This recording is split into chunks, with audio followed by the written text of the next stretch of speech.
Para ser bem sincero com vocês, eu não esperava esse vídeo movimentado. Então, beba sua água, respira e vem finalizar essa segunda-feira com o Tiagão. O que seria um vídeo movimentado, 22, Lloyd, você dançando, rebolando? Não, família, pelo amor de Deus, né? É porque tá interessante. Tem aqui o Pedrinho esculachando o texto, o BAP mala sem alça. Vamos falar aqui um pouco sobre o 22 do Arboleda. Ele é bem mais louco que o Lloyd Augusto, por exemplo. Mas o que tem a ver? Informação do André Hernan. Vamos falar sobre o volante Wallace lá do Cruzeiro, que foi afastado. A gente sabe que o Renato gosta desse jogador. Você lembra do Ranieri, que zoou as crianças vascaínas? Trocar uma ideia sobre isso também. Até vocês vão me ajudar, tá? Eu quero saber, porque eu não consigo assistir todos os programas esportivos do Brasil. Mas me ajudem. Eu quero ver se alguma mesa, né, Sport TV, ESPN, Band, vai criticar a torcida do Corinthians. Como criticam quando a Força ou qualquer outra torcida vai lá cobrar os jogadores do Vasco. Eu só quero ver. Me ajudem nesse sentido, pelo amor de Deus. Fernando Diniz, o gênio /22, foi anunciado pelo Corinthians. Vamos falar também um pouco sobre o jogo de amanhã, até porque claramente, Marino Inestrosa catucou Renato Gaúcho.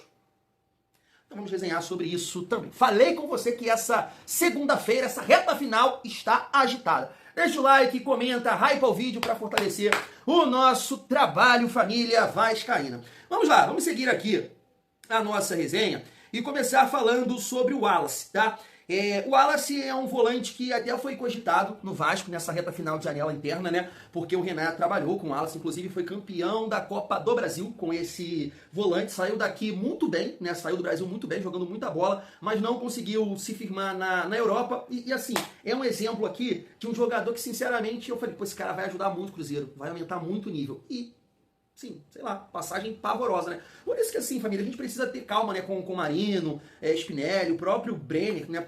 Eles podem dar ali uma reviravolta, como, né, podem acontecer aqui como o Wallace de não conseguir vingar no Cruzeiro e precisar de novos ares para voltar a jogar futebol. Ele foi afastado, né, porque ele cometeu ali uma indisciplina, alguma coisa interna lá, e agora vazou uma conversa dele, né, criticando, no grupo de jogadores, criticando alguns jogadores, entre eles o Matheus Cunha, aquele goleiro que foi aqui do nosso rival. Então, nesse momento está afastado. Vamos ver o que vai acontecer na próxima janela. A gente sabe que o Vasco busca jogadores, busca reforçar o elenco. Até o Admar, né, eu acho que comentou sobre isso, do interesse de buscar um volante, e eu acho que o Wallace não tem o perfil do volante que o Vasco precisa hoje. Seria, assim, uma peça, né, para disputar a posição ali, por exemplo, hoje com o Hugo e com o Barros, mas eu acho que o Vasco precisa de um volante para jogar na do Tietê, né, um volante com mais capacidade física, que possa ajudar na marcação, mas que pise na área, né, com qualidade. Fundamental, saúde. Pulmão, né? Esse terceiro homem de meio campo, se o Renato gosta ali de mais um volante, tem que ter saúde, não é o Tietê. Então assim, família, é um nome que me agrada? Sinceramente não, até pela questão financeira. Tenho certeza que esse atleta aqui ganha mais de 1 milhão no Cruzeiro. Não é interessante a gente pagar isso para um jogador que hoje tem dificuldade física, que é lento e tecnicamente falando, né, a amostra que a gente tem dele no Cruzeiro nesse retorno para o futebol brasileiro, terrível. Não gosto do nome. Vamos falar aqui rapidamente sobre o Arboleda. Vou até mostrar aqui pra vocês, né, o vídeo dele, me parece, lá no Equador. Cara, 22 purinho, mano. Cara, o cara tem um contrato e tá lá resenhando e pá, né? Como se não houvesse o amanhã. É tipo se beber, não case. É a vida do Arboleda. Família do céu. O Arboleda saiu daqui devendo carro, devendo advogado. Meu Deus, ele é louco, esse cara. Que é isso? Mas olha só, família. É uma informação interessante pra gente destacar aqui. Até do Odi, ó. Vasco teria sido motivo da revolta de Arboleda com o São Paulo, né? Eu acho que o Odi está destacando aqui uma informação do André Hernan, tá na tela para vocês, ó. Em processo de saída do São Paulo, Arboleda foi sondado pelo Vasco na última janela de transferências.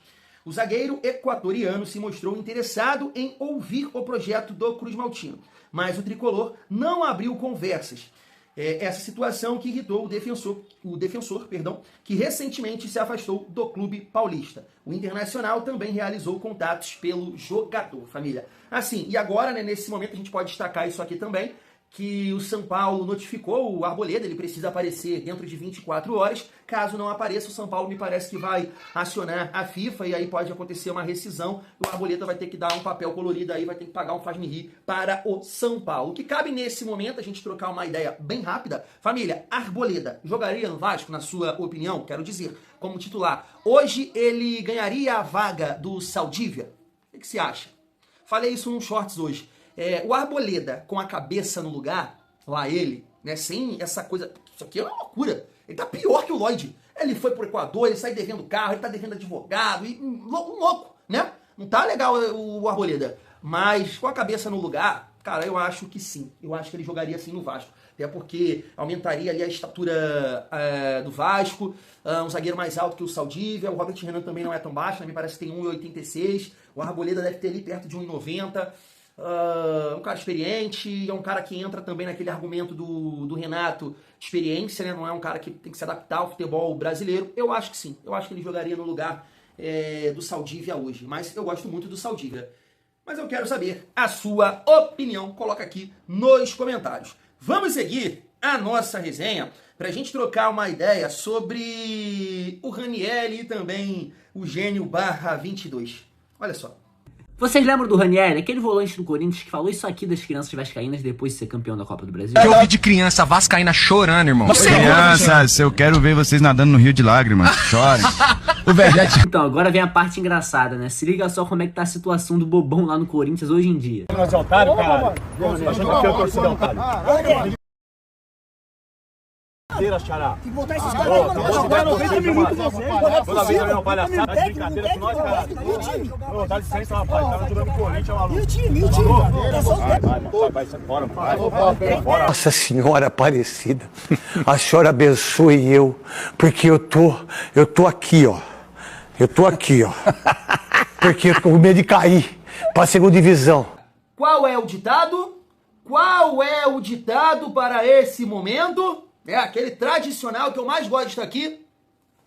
A língua é o chicote da vida.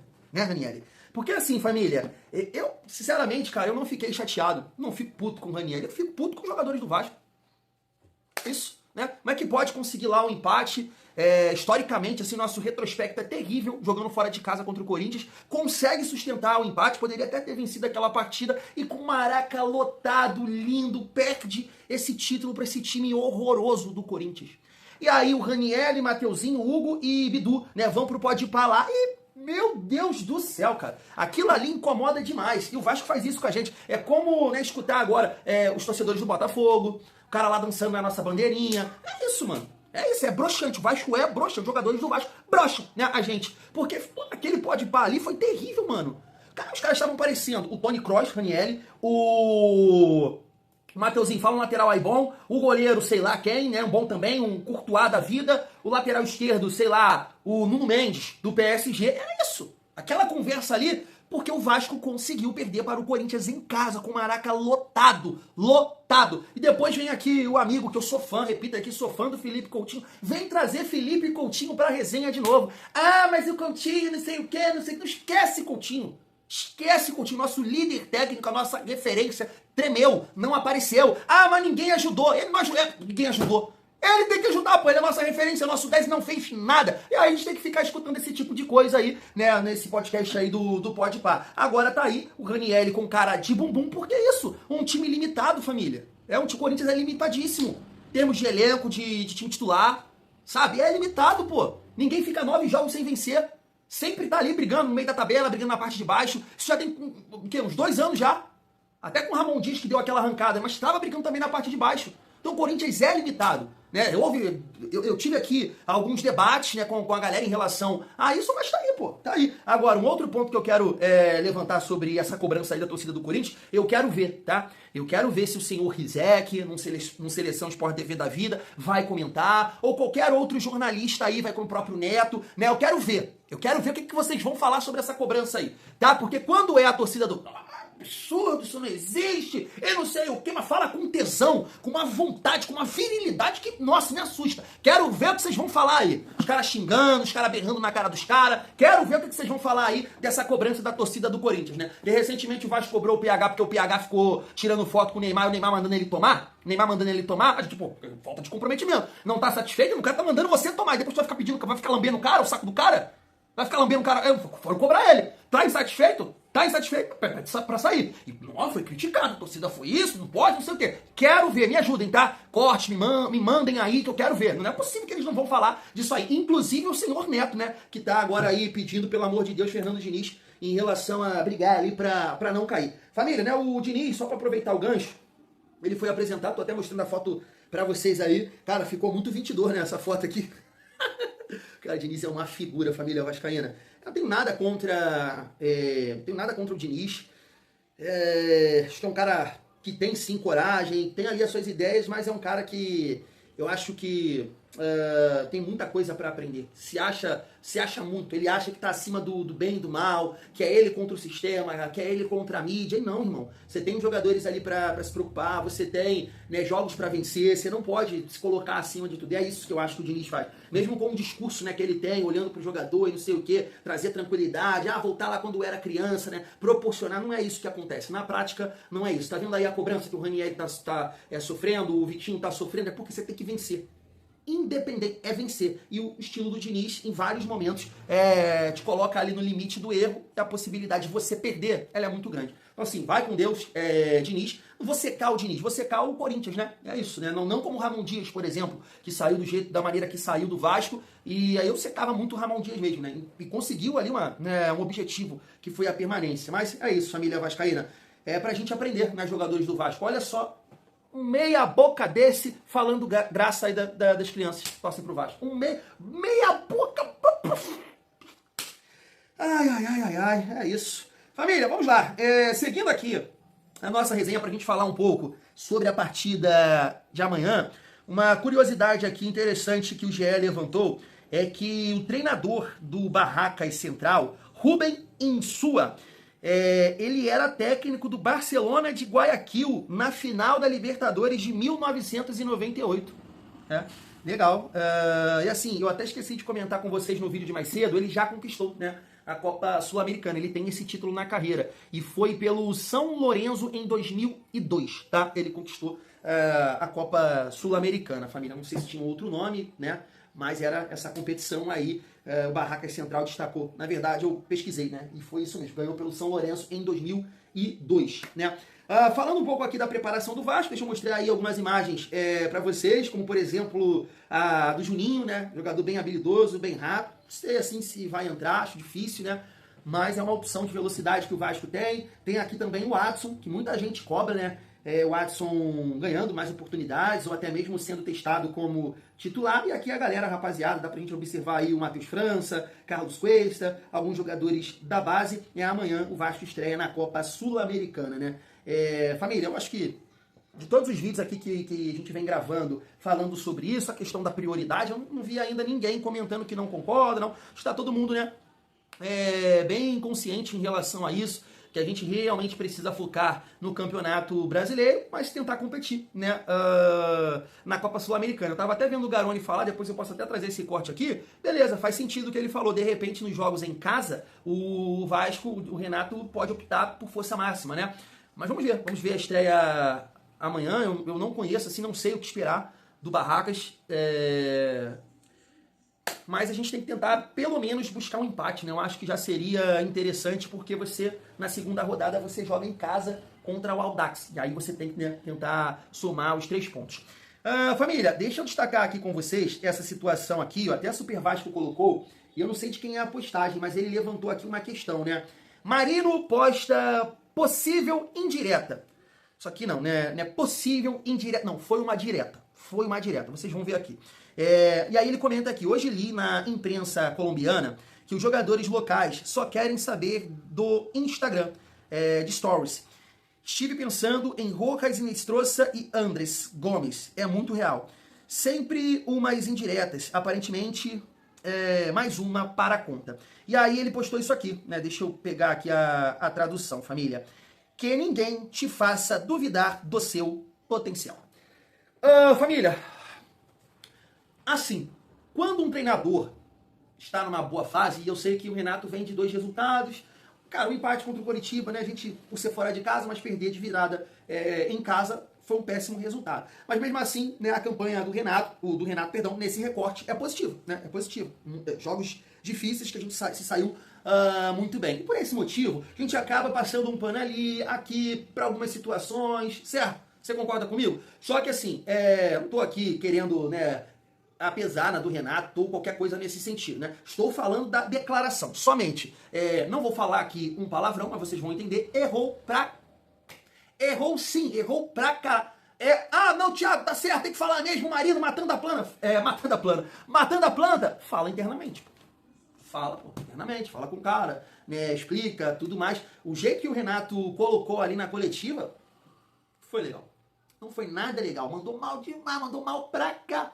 E vou te explicar o porquê. Além de, nesse contexto, ele colocar o principal jogador do Vasco, que é o Andrés Gomes, que beleza, não fez uma grande partida contra o Botafogo, mas é um jogador atento, é um jogador que se entrega, tem muita disposição. O Rojas, né, mostra ali um recurso, e o Marino realmente é o que está mais abaixo, né, mais abaixo. Eu acho que fez uma nota, ele fez a média contra o Coritiba, mas entrou muito mal contra o Botafogo. Agora, vamos fazer aqui um trabalho, o que eu posso falar aqui, né? Vamos fazer um trabalho aqui pra gente pensar, sabe? Vamos se colocar na situação desses jogadores colombianos, tá? Na mesma coletiva que o Renato disse isso, que tem que ter tempo, adaptação. Quando eu trabalhei, sei lá, no Grêmio, no Fluminense, eu não gosto porque demora, eu prefiro jogadores que já estão adaptados com o futebol brasileiro. Beleza, ele falou isso, então tem que ter tempo pra corrigir, eu tento corrigir, mas não tem tempo, não sei o que, eu tenho que ajudar. Falou tudo isso, certo? Na mesma coletiva, ele fala, o Matheus França está treinando bem, a torcida tem que ter calma, porque ele vai nos ajudar. Família, é uma loucura. Aí é de explodir. Se é que você me entende. Então você imagina, você se coloca agora na condição do Andrés Gomes, do Rojas e do Marino, porque o Costa não tá jogando. Se coloca na situação dos 3, ouvindo isso. Tem muita coisa pra corrigir, porque, poxa, a gente erra muito, nosso treinador disse isso, e ele falou que o Matheus França vem treinando bem. Você consegue pegar o peso disso? Treinando bem como? Treinando bem como? Matheus França contra o Grêmio, Matheus França contra o Coritiba. Você entende o que eu tô falando? Então, se eu estou na situação de um dos 3, eu mandar uma catucada, eu mandar uma direta, porque não é possível. Então, assim, o Renato mandou muito mal mesmo. Espero que ele possa contornar isso aí. Eu sei que ele é bom nisso, bom de grupo, bom de conversa, mas, na minha opinião, mandou muito mal. Porque não cabe na mesma coletiva. Tem muita coisa pra corrigir aqui dos colombianos que o Matheus França tá treinando bem. Não tá, pô. Não tá treinando bem. Porque se ele tá treinando bem, é aquele esquema, pô, o jogador tá deixando, os jogadores do Vasco não estão chegando junto com o olhão de treino, sei lá. Não tem como. Se realmente o Matheus França tá treinando bem, os treinos do Vasco são uma merda. Uma merda, porque um jogador que entra, não tem preparo físico, não tem arranque, não tem mobilidade, ele corre se arrastando, não tem técnica, não tem chute, não tem nada. Nada. Família, não estou exagerando e você sabe muito bem disso. Porque se eu te desafiar agora, você que de repente pensa, Matheus França... Não. Se eu te desafiar, fala alguma coisa que o Matheus França fez no Vasco. Com a bola rolando, para não citar o pênalti. Com a bola rolando, você não vai lembrar de absolutamente nada. Então, assim, o que o Marino fez aqui, claro que nesse momento está numa fase terrível, né? Terrível, aí você de repente vai concordar com o Renato, vai validar o que o Renato falou, mas mandou muito mal, na minha modesta opinião. Isso aqui não foi uma indireta, foi uma direta. Você pode ter certeza absoluta. Agora, no jogo de amanhã, vamos torcer para que o Vasco e provavelmente o Marino vai ser titular, possa entregar, né? Eu quero usar essa Sul-Americana além. Claro, eu quero usar, espero que o Vasco possa usar essa competição, claro, para passar para a próxima fase, mas também, né, que alguns jogadores possam ganhar confiança e que possam ajudar o Vasco no Campeonato Brasileiro. E aí, não somente, né, na condição de titular, mas a gente está vendo que o banco não está agregando. Então, de repente, né, utiliza-se a Copa Sul-Americana para ganhar essa confiança, para entrar bem no decorrer dos jogos do Campeonato Brasileiro. Isso já vai fazer a diferença. Se alguém se colocar na condição de ser titular, melhor ainda, né, família vascaína? Amanhã a gente fala um pouco mais sobre o provável Vasco. Deixa eu ver aqui se eu posso encerrar. Posso. Quero passar para vocês, né, o Pedrinho esculachando o Textor e também o BAP. Se liga só. A situação do Botafogo, ele desrespeita o Vasco da Gama. E já não é a primeira vez. Então, ele tem que respeitar e muito o Vasco da Gama. Ele não sabe o que é o Vasco da Gama para ele brincar com certas frases. Eu tenho muito respeito ao Botafogo, a todos os outros clubes, e principalmente aos torcedores do Botafogo, que são crianças, adultos, idosos. Por isso, a minha solidariedade à instituição e ao João Paulo. Eu não sei o que vai acontecer com o Botafogo e não me interessa. Me interessa se João Paulo precisar de ajuda, se o Botafogo cair numa massa falida, se tiver qualquer dificuldade, eu coloco à disposição para contribuir com o que eu puder, o jurídico, a forma que eu puder ajudar. E o posicionamento dele é um posicionamento de bravata, de gestores que muito tempo fizeram parte do futebol, com frases para causar um impacto, para agradar e fazer um carinho no torcedor, que não faz parte da minha gestão nem do meu caráter. Então que fique muito claro que o Textor tem que respeitar e muito o Vasco da Gama. Ele não vai brincar mais com o nome do Vasco da Gama da forma que ele está brincando. E por isso que eu acredito numa liga organizada por um órgão que é a CBF. Ponto. Porque a gente não tem um companheirismo entre os clubes. Isso é verdade, não tem. Porque no momento que eu mais precisei, ninguém me ajudou. Aí quando eu começo a me reestruturar, as pessoas querem saber quem é o presidente do Flamengo para saber com que eu pego o empréstimo, quem vai ser o meu investidor. Quem é ele? Ele não é o presidente da CBF. Por que ele quer se meter nisso? Mas essa arrogância e prepotência que ele tem passa de todos os limites para a gente ter uma liga organizada pelos clubes. Por isso que o que a CBF fez hoje foi sensacional. Tem muitos aspectos, muitos tópicos que têm que ser debatidos, né, que têm que ser devolvidos para a CBF para a gente construir melhor isso. Mas a ideia foi sensacional, que foi até uma avaliação das próprias gestões anteriores da CBF. Né, de entender o que a gente precisa melhorar como futebol e o que a CBF precisa melhorar como gestão. Apesar de fazer parte de uma liga que não é, obviamente, organizada pela CBF, eu acredito que os clubes ainda não têm capacidade para os próprios gerirem uma liga, por diversos aspectos. A competição, para mim, ela é extremamente desportiva. E aí, antes de concluir o meu raciocínio, a minha solidariedade ao presidente João Paulo do Botafogo. Porque uma coisa é a rivalidade do campo e outra coisa é um problema institucional. E no momento mais importante da história do Vasco, onde nós tivemos um problema gravíssimo financeiro através de uma empresa do antigo sócio, eu não recebi uma ligação de nenhum clube prestando qualquer tipo de ajuda, não financeira, de qualquer tipo de ajuda pelo momento que a gente enfrentava. Pelo contrário, muitos clubes, através da Liga, que a Liga fez uma nota criticando a minha ação contra o antigo sócio. E recentemente, e aí eu estou falando da pessoa, não estou falando da instituição, o presidente do Flamengo, estou falando do presidente, não da instituição, sobre a sua prepotência e arrogância, ficou falando diversas vezes, num tom que não me agrada, mas eu esperei, escutei calado para falar em algum momento. Quando eu pego um empréstimo com a Crefisa, e o empréstimo é feito porque o CDI era mais baixo, com isso eu pago menos, a preocupação dele não era o empréstimo.